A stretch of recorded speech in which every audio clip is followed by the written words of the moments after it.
Good evening, student. Today I am going to take lecture for the chapter number 15.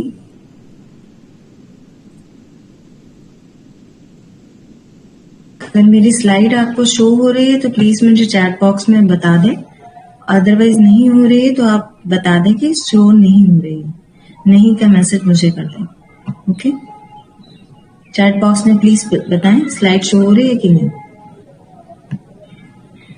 Show हो रही है?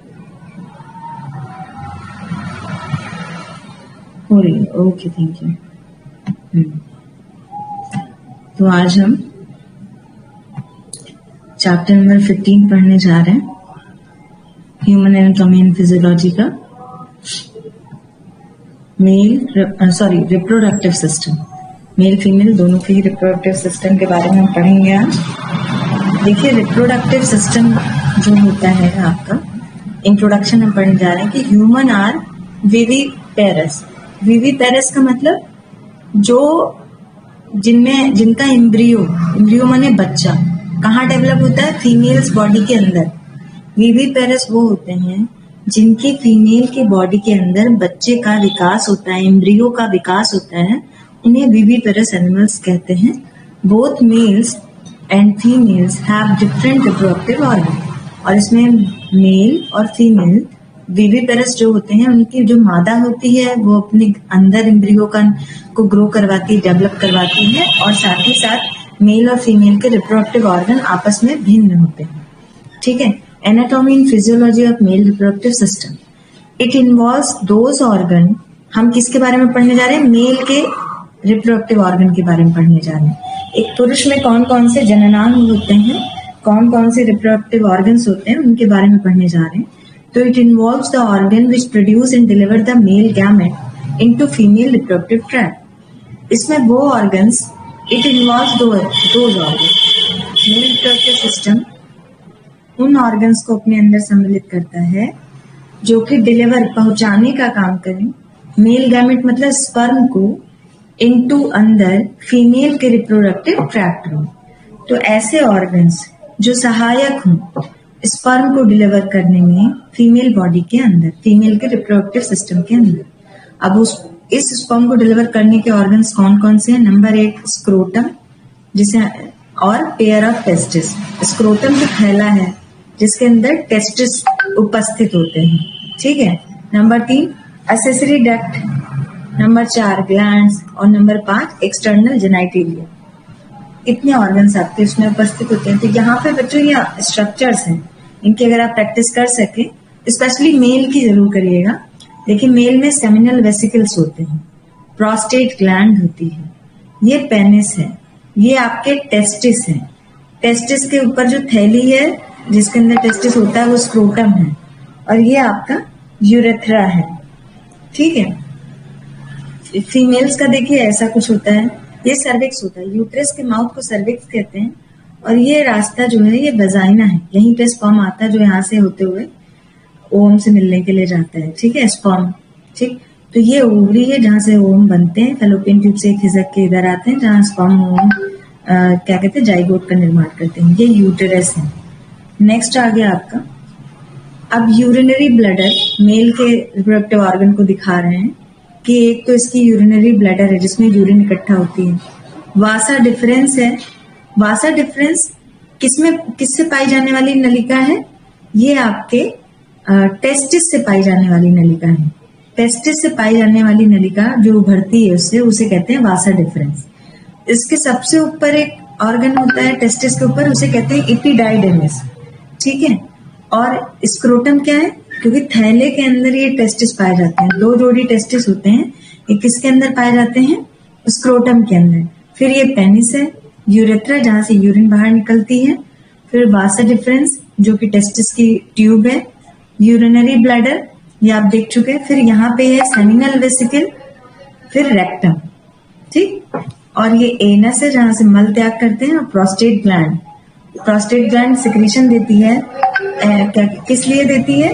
कि जिससे हमारा क्या कहते हैं, ये सुरक्षित रह सके, जो स्पर्म है जो बनते हैं मेल के द्वारा वो सुरक्षित रह सके। आप लोग को कोई समस्या है क्या? बार बार आ रहे हैं आप लोग के मैसेजेस हैं, कोई दिक्कत है क्या? Okay. कोई परेशानी है क्या?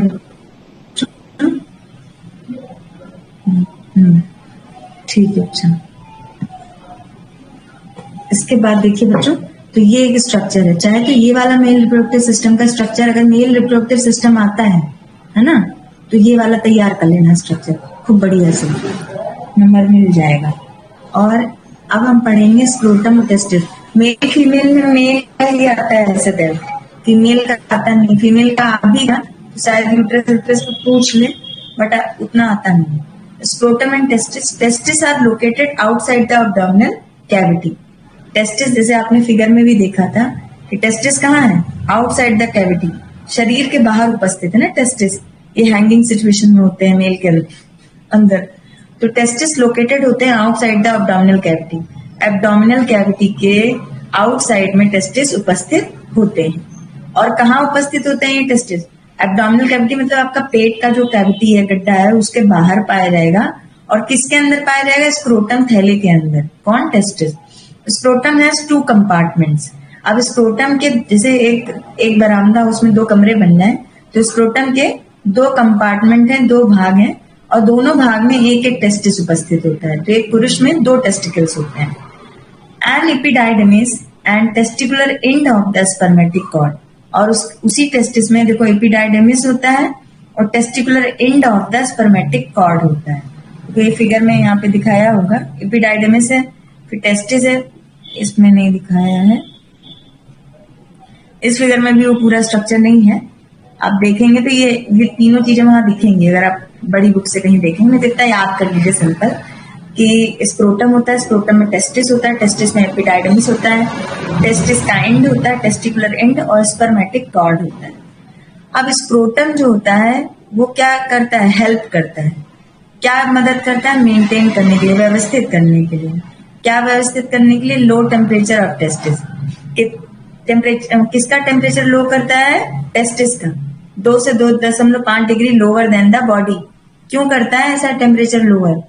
क्योंकि स्पर्म कम टेम्परेचर पे निर्मित हो पाते हैं, स्टोर हो पाते हैं।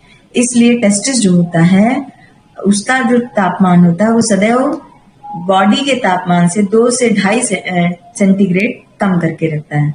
ठीक है, तो स्क्रोटम का सबसे बड़ा काम ये होगा। कैसे होते हैं देखने में? They are oval shaped and 4.5 centimetre लंबे, 2.5 सेंटीमीटर चौड़े और 3 सेंटीमीटर मोटे। They remain suspended in the scrotum via spermatic cord. Testis सदैव सस्पेंडेड, लटके हुए होते हैं स्क्रोटम के थैले में। किसकी मदद से? Spermatic cord. कॉर्ड माने होता है रस्सी। स्पर्मेटिक कॉर्ड टेस्टिस को उस थैले में लटका के रखती है। किस थैले में? स्क्रोटम के थैले में। They are covered with 3 layers. जो टेस्टिस होता है 3 लेयर से कवर्ड होता है। पहली है ट्यूनिका वेजाइनालिस, दूसरी है ट्यूनिका एल्ब्यूजिनिया, तीसरी है ट्यूनिका वेस्कुलोसा। अब नेक्स्ट है inner area of testis divided into 200 से 300 लॉब्यूल। जो टेस्टिस होते हैं ना, अब जैसे यहाँ स्क्रोटम को 2 भाग में बांटा गया था, इसी तरह टेस्टिस को भी 200 से 300 खंड में बांटा रहता है। लॉब्यूल माने खंड।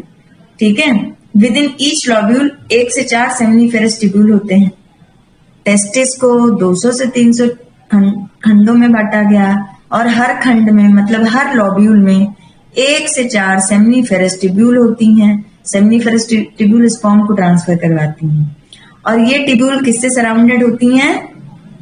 में 2 तरह की कोशिकाओं से घिरी हुई होती हैं। कौन? सेमिनिफेरस ट्यूब्यूल, जिनका नाम है मेल जर्म सेल या सर्टोली सेल। तो देखिए जो टेस्टिस है, टेस्टिस 200 से 300 लॉब्यूल में बटा हुआ होता है। इसके हर लॉब्यूल में 200 से 300 में एक लॉब्यूल जो है उसमें क्या होता है? उसमें 4 सेमिनिफेरस ट्यूब्यूल्स होते हैं। ठीक है, और ये जो सेमिनिफेरस ट्यूब्यूल होते हैं ये मेल जर्म और सर्टोली सेल से घिरे हुए होते हैं। अब देखो यहाँ पे दिखाया है मेल टेस्टिस का मतलब उदाहरण दिखाया है। आपको अगर ये स्ट्रक्चर इजी लगे ना तो ये भी बना सकते हैं। ये ब्लैडर है, यूरिनरी ब्लैडर। ये यूरेटर है, यूरिन को निकालने वाला।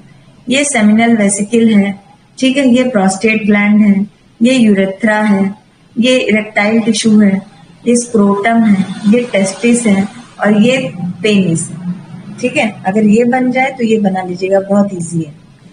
अब प्रोस्टेट ग्लैंड जो होता है, जो हमने अभी पीछे चित्र में देखा, in male the starting point of urethra is surrounded by prostate gland.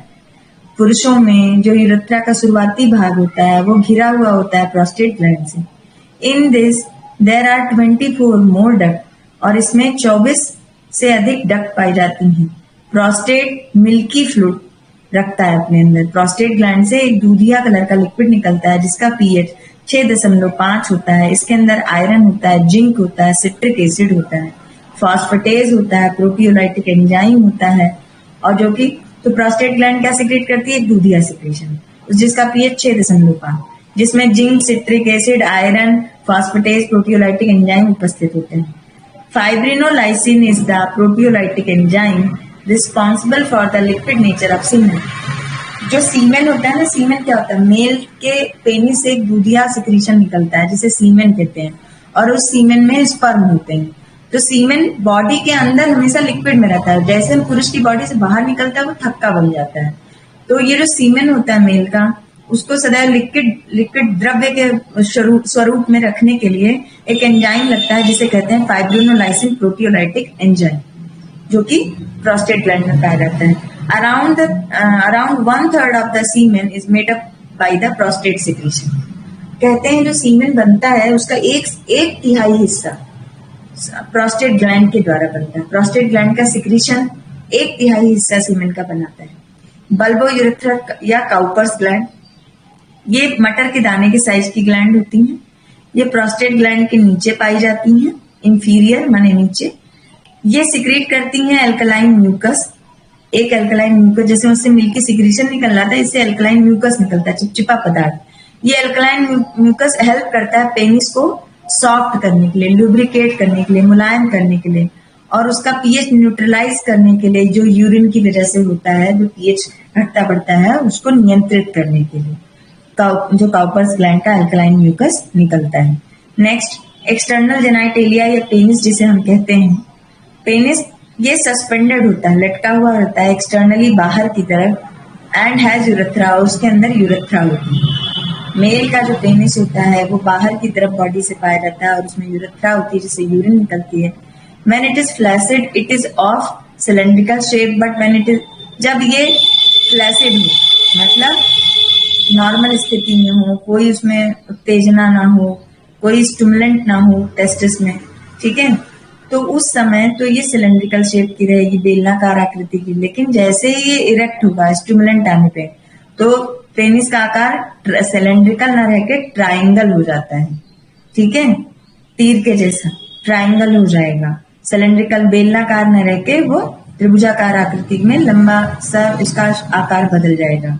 ये इरेक्शन के दौरान जो मेल स्टिमुलेट होता है, ठीक है।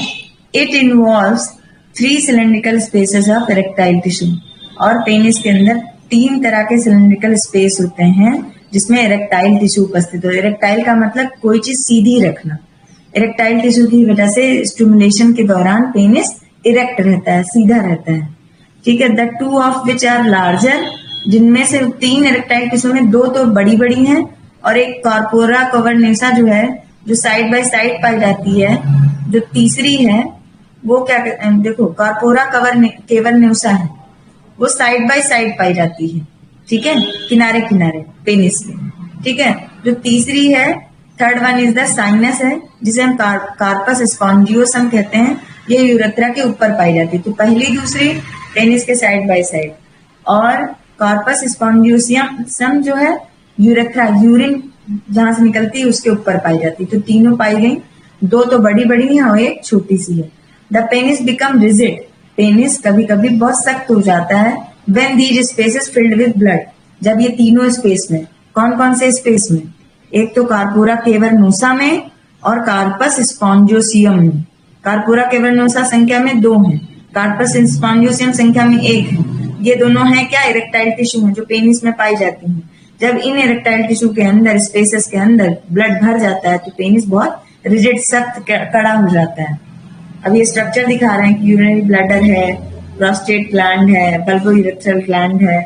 आप ये स्ट्रक्चर के सिवाय पीछे का कोई भी स्ट्रक्चर बना लीजिएगा चलेगा, ये भी बनाना है तो कोई दिक्कत नहीं, ठीक है। फंक्शन, ये क्या करता है, पेनिस प्रोवाइड करता है पैसेज वे फॉर यूरिन।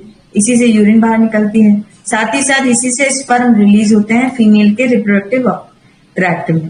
ठीक है, अब एनाटॉमी क्या है फीमेल रिप्रोडक्टिव ट्रैक्ट की। पुरुष का खत्म हो गया, स्त्रियों का बात हुई। तो स्त्रियों में सबसे पहले एक्सटर्नल जेनाइटिलिया होता है जिसे वल्वा कहते हैं। इंटरनल जेनाइटिलिया जिसके कई सारे ऑर्गन है, नंबर 1 वेजाइना है, दूसरा यूट्रस है, तीसरा यूट्राइन ट्यूब है, चौथा ओवरी है। ठीक है, अब यहाँ पे दिखाया जा रहा है ओविडक्ट या फेलोपियन ट्यूब। ठीक है, क्योंकि यहाँ से अंडा निकल के यहाँ यूट्रस में आता है। Funnel of oviduct, ovary, inner lining, muscular wall of uterus, cervix, vagina, opening of vagina. अब यहाँ पे देखो दिखाया जा रहा है फीमेल में ये मॉन्स प्यूबिस है, ये लेबिया मेनोरा है। ठीक है, फिर उसके बाद जो है लेबिया माइनोरा इसे कहते हैं। हाइमेन यहाँ झिल्ली होती है वेजाइना के ऊपर, clitoris, urethra, opening of the vagina जिससे मेल का पेनिस इसी के अंदर जाने के बाद स्पर्म इजाकुलेट करता है, तभी फीमेल ट्रैक्ट में इंटरकोर्स के दौरान स्पर्म डिलीवर हो जाता है। ठीक है, फिर पेरिनियम और एनस। अब नेक्स्ट ये भी, तो वो स्ट्रक्चर भी इंपॉर्टेंट है अगर आप बनाना चाहें। ठीक है, और फिर ये वाला स्ट्रक्चर भी आपके लिए सही है। यहाँ पे देखिए यूट्रस का स्ट्रक्चर है ये, uterus, fundus, fallopian tube, ovary, endometrium, myometrium. ठीक है, सर्विक्स, वेजाइना। उसके बाद अब आपका फेलोपियन ट्यूब के बारे में जो हम पढ़ने जा रहे हैं, फेलोपियन ट्यूब ये थी, इसे फेलोपियन ट्यूब कहते थे। तो फेलोपियन ट्यूब 10 से 12 सेंटीमीटर लंबी, 1 सेंटीमीटर मोटी, और ये ओवरी से स्टार्ट होती है यूट्रस तक। ठीक है, ये कहाँ से स्टार्ट होती है? ओवरी से स्टार्ट होती है यूट्रस तक।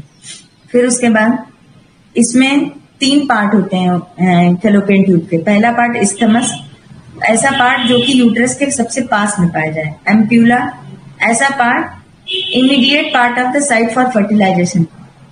फेलोपियन ट्यूब का वह पार्ट जहां स्पर्म और ओवम आपस में मिलते हैं। इनफंडिबुलम एक फनल शेप पार्ट होता है जो ओवरी के निकट होता है। स्थमस यूट्रस के निकट, इनफंडिबुलम ओवरी के निकट, और एम्प्यूला वह पार्ट जहां स्पर्म और ओवम आपस में मिलते हैं। एट द एडजेस, एडजेस माने किनारे पे।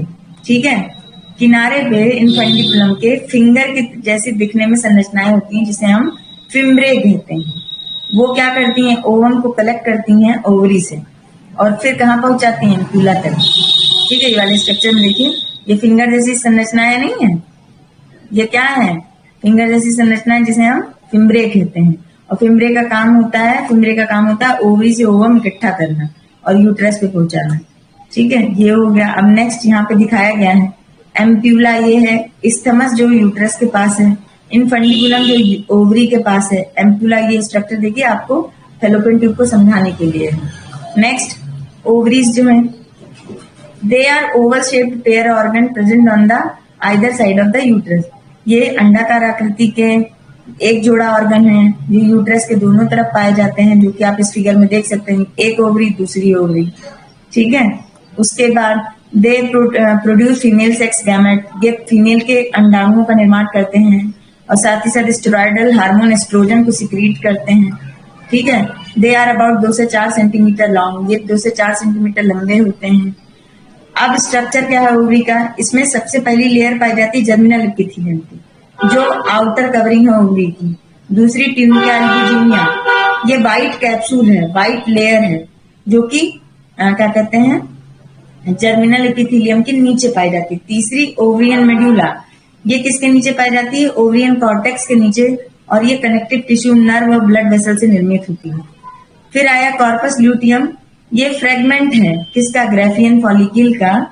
फ्रेगमेंट माने टुकड़ा है, ग्राफियन फॉलिकल यूट्रस का एक पार्ट है, जो कि लेफ्ट बिहाइंड आफ्टर ओवल्यूशन और रिलीज द सेकेंडरी oocyte। ठीक है, यहाँ पे ओवरी में अगर आप लोग चाहें तो बस यहीं तक आप लिख देंगे तो चल जाएगा। ठीक है, और या कॉर्पस ल्यूटियम लिखना चाहेंगे तो ये फ्रेगमेंट है ग्राफियन फॉलिकल का, लेफ्ट बिहाइंड आफ्टर ओवल्यूशन, जो ओवल्यूशन के बाद बचा रह जाता है, और इसी से सेकेंडरी oocyte निकलते हैं। ठीक है, अब नेक्स्ट यहाँ पे इन्होंने दिखाया कि यूट्रस के अंदर कैसे, ओवरी के अंदर कैसे आपके बनते हैं। सबसे पहले यहाँ पे दिखाया गया है कि प्राइमरी ओवरियन फॉलिक्यूल है, प्रारंभिक अंडाणुओं की दशा है। उसके बाद ये सेकेंडरी oocyte बने और बड़े बने, फिर ये oocyte बने, थोड़े और बने, अंडा ऐसे आया आपका। फिर ग्राफियन फॉलिकल बने, ग्राफियन फॉलिकल से अंडा निकल गया। अब अंडा जब निकल गया तो अब ये जो बचा ये क्या है, जर्मिनल एपिथेलियम है। फिर ये कॉर्पस ल्यूटियम, यही तो यहाँ पे कह रहा था कि कॉर्पस ल्यूटियम क्या है, फ्रेगमेंट है, टुकड़ा, बचा हुआ टुकड़ा। किसका बचा हुआ टुकड़ा, ग्राफियन फॉलिकल का, जो अंडा निकलने के बाद बचा रह जाता है। ठीक है, तो ये यहाँ आपको दिख गया कि कॉर्पस ल्यूटियम वह हिस्सा है जो कि अंडा निकलने के बाद बचा रह जाता है, और इसमें उस साइड्स में उन्हें हम कॉर्पस ल्यूटियम कहते हैं। यही कॉर्पस ल्यूटियम फिर श्रिंक होकर छोटा होकर कॉर्पस अल्बिकांस बनाता है, फिर ये टूट जाता है तो यूट्रस की वॉल फिर से टूटने लगती है। तो ये हर महीने की प्रोसेस है जो फीमेल के ओवरी में, यूट्रस में होती रहती है। नेक्स्ट आया फंक्शन क्या है, क्या करते हैं ये फीमेल का गैमेट अंडाणु को सिक्रेट करते हैं। एस्ट्रोजन और प्रोजेस्टेरोन हार्मोन जो फीमेल के होते हैं सिक्रेट करते हैं। साथ ही सिक्रेट करते हैं pituitary FSH production, follicle stimulating hormone का प्रोडक्शन इसलिए बढ़ाते हैं कि खूब सारा अंडा निर्मित हो। ठीक है, फिर ये आया आपका मेमरी ग्लैंड जो होता है, ब्रेस्ट जिससे माँ बच्चों को फीडिंग कराती है, दूध पिलाती है, ये एक्सेसरी सेक्स ऑर्गन कहा जाता है। ये फीमेल रिप्रोडक्टिव ट्रैक्ट में गिना नहीं जाता है, ये एक्सेसरी सेक्स ऑर्गन है। तो इसे आप याद करें या ना करें कोई दिक्कत नहीं है, लेकिन फिर भी देखिए यहाँ पे दिखाया जा रहा है एरियोला है, निपल्स हैं, डक्ट्स हैं, लॉब्यूल्स हैं, लिम्फ नोड्स हैं। ठीक है, इस तरह से यहाँ पे सारे स्ट्रक्चर, ये वाला स्ट्रक्चर तैयार कर सकते हैं। मेमरी ग्लैंड का काम होता है मिल्क प्रोड्यूस करना, किस फीड पिलाने के लिए, किसको, बेबी को, छोटे बच्चे को। फिर यहाँ पे देखिए बच्चों, मेंस्ट्रुअल साइकिल पे क्वेश्चन कई बार आते हैं। ये मेंस्ट्रुअल साइकिल का स्ट्रक्चर है। ठीक है, मेंस्ट्रुअल साइकिल का देखिए इस तरीके से, ये अगर ये चार्ट बना देंगे मेंस्ट्रुअल साइकिल में पूरा नंबर मिलेगा। ओवरी साइकिल है, एंटीरियर पिट्यूटरी हार्मोन का साइकिल है यहाँ पे, कि देखिए प्राइमरी oocyte से धीरे धीरे ग्रो करके एवोल्यूशन होके फिर कॉर्पस ल्यूटियम अल्बिकांस बना।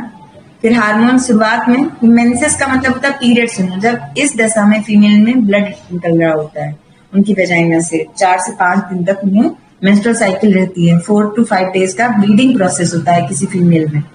और ब्लीडिंग प्रोसेस कब होता है बच्चों, जब माँ के अंडाणु को स्पर्म नहीं मिल पाता है, फीमेल के अंडाणु को स्पर्म नहीं मिलता है, तभी ये ब्लीडिंग होती है। अगर स्पर्म मिल जाएगा तो ब्लीडिंग नहीं होगा, वो 9 महीने तक सुरक्षित पेट में वो बच्चा भ्रूण जो है एम्ब्रियो बनेगा और उससे एक बच्चा निर्मित होगा। ये फर्टाइल पीरियड है।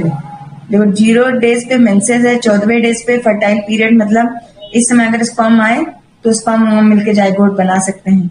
तो फॉलिकुलर फेज, ल्यूटियल फेज, तो ये स्ट्रक्चर आप तैयार कर लीजिएगा। अब आया गैमेटोजेनेसिस, गैमेट बनने की, जेनेसिस माने बनना, गैमेट माने चाहे अंडाणु चाहे शुक्राणु, ओवम या sperm. Gametogenesis simply means the development of gametes. Gametogenesis का मतलब होता है गैमेट्स का निर्माण करना। The process of meiotic division is involve in the formation of gamete. Gamete बनाने के लिए अर्धसूत्री विभाजन की प्रक्रिया होती है। मियोटिक माने अर्धसूत्री। The primary sex organ produce gamete that are sperm. जो प्राइमरी सेक्स ऑर्गन्स होते हैं जो गैमेट बनाते हैं वो स्पर्म है और ओवम है। गैमेटोजेनेसिस जो फीमेल के अंदर होता है उसे oogenesis कहते हैं, और जो मेल के अंदर गैमेट बनता है उसे स्पर्मेटोजेनेसिस। कंबाइंड तो इसे हम गैमेटोजेनेसिस कहेंगे, मेल फीमेल दोनों आ गया। लेकिन अगर सिर्फ स्त्री की बात की जाए तो उसे oogenesis कहते हैं अंडा बनाने की प्रक्रिया को, और स्पर्म बनाने की प्रक्रिया को पुरुष में स्पर्मेटोजेनेसिस कहते हैं। फिर आया स्पर्मेटोजेनेसिस क्या है, इस पे क्वेश्चन आ जाते हैं कभी कभी short. Production of sperm is known as spermatogenesis. Sperm का निर्माण होना ही स्पर्मेटोजेनेसिस कहलाता है। कैसे बनता है, 2 प्रोसेस, मियोसिस और स्पर्मियोजेनेसिस। मियोसिस वह प्रक्रिया cells that are present in the seminiferous tubules known as spermatogonia.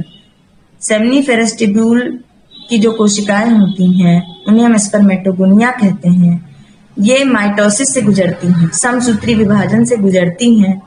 किस दौरान, जवानी के दौरान, प्यूबर्टी के दौरान, लार्ज नंबर में। तो स्पर्मेटोगोनिया का बहुत सारा माइटोसिस होता है। ठीक है, समसूत्री विभाजन। फिर ये फर्दर, ये स्पर्मेटोगोनिया का अर्धसूत्री, पहले समसूत्री होता है माइटोसिस किसका, स्पर्मेटोगोनिया का, फिर इसी स्पर्मेटोगोनिया का अर्धसूत्री विभाजन होता है और प्राइमरी स्पर्मेटोसाइट बन जाते हैं। अब ये स्पर्मेटोसाइट फिर से मियोसिस होती है। प्राइमरी स्पर्म, पहले माइटोसिस हुआ स्पर्मेटोगोनिया का, फिर स्पर्मेटोगोनिया का मियोसिस हुआ तो प्राइमरी स्पर्मेटोसाइट बना। अब प्राइमरी स्पर्मेटोसाइट का फिर से अर्धसूत्री मियोसिस हुआ तो 2 हैप्लॉइड सेकेंडरी स्पर्मेटोसाइट्स बने। अब ये स्पर्मेटोसाइट्स फिर से मियोसिस होगा, उनमें मियोसिस 2 होगी, तो 4 स्पर्म बन जाते हैं, 4 हैप्लॉइड n नंबर के स्पर्मेटिड्स बन जाते हैं। तो ये हो गया। अब स्पर्मियोजेनेसिस क्या है? यह वह प्रोसेस है जिसमें स्पर्मेटिड्स, मतलब ये 4 हैप्लॉइड स्पर्मेटिड है, ये स्पर्मेटिड कन्वर्ट हो जाएंगे मैच्योर स्पर्म। स्पर्मेटिड का स्पर्म में कन्वर्ट होना स्पर्मियोजेनेसिस कहलाता है। और वो this involve the maturation and morphological change. इसमें स्पर्मेटिड मैच्योर होता है, बड़ा होता है, ग्रो करता है और उसके आकृति में बदलाव आते हैं। फिर नेक्स्ट आया स्पर्मेटोजेनेसिस टेस्टिस है, टेस्टिस से स्पर्मेटोगोनिया आया, फिर प्राइमरी स्पर्मेटोसाइट्स आया, फिर वही चीज यहाँ पे लिखे हैं, फिर सेकेंडरी स्पर्मेटोसाइट्स आया, फिर 4 स्पर्मेटिड्स आए, फिर स्पर्म आया। ये स्ट्रक्चर आप लिख सकते हैं यहाँ, अगर ये वाली थ्योरी ना लिखना चाहें तो ये वाला स्ट्रक्चर दिखा सकते हैं। फिर स्पर्म जो है, स्पर्म के 3 भाग होते हैं, हेड, मिड पीस और टेल। ठीक है, हेड कंटेन करता है डीएनए क्रोमोसोम, जिसके अंदर एक एंजाइम होता है जो स्पर्म को पेनिट्रेट करवाता है फीमेल एग में। स्पर्म की जो हेड होती है ट्रायंगल त्रिभुज के आकार की, उसमें एक एंजाइम होता है, उसी एंजाइम की वजह से मेल का स्पर्म फीमेल के एग को छेदता है, पेनिट्रेट करता है। मिड पीस जो होता है स्पर्म के, उसके अंदर माइटोकॉन्ड्रिया होती है, वो माइटोकॉन्ड्रिया खूब सारा एटीपी बनाती है, क्योंकि स्पर्म को बहुत लंबा रास्ता तय करना पड़ता है, क्योंकि उसको फीमेल के रिप्रोडक्टिव ट्रैक्ट में जाना पड़ता है। Tail is a type of flagella. Tail एक फ्लैजिला जैसा धागे जैसी संरचना होती है, जो कि स्पर्म को मूव कराती है किधर? फीमेल रिप्रोडक्टिव ट्रैक्ट में। ठीक है, ए हेल्दी एडल्ट के पास 400 मिलियन स्पर्म पर डे बनते हैं स्पर्मेटोजेनेसिस से। ठीक है, इन सेमिनिफेरस ट्यूब्यूल के अंदर। अब नेक्स्ट आया, ऐसे देखो, हेड है, नेक है, मिड पीस है, टेल है, स्पर्म का स्ट्रक्चर तैयार कर सकते हैं आप। फिर नेक्स्ट ये आपका, ये कोई जरूरी नहीं है इस स्ट्रक्चर के लिए। थैंक यू बच्चों।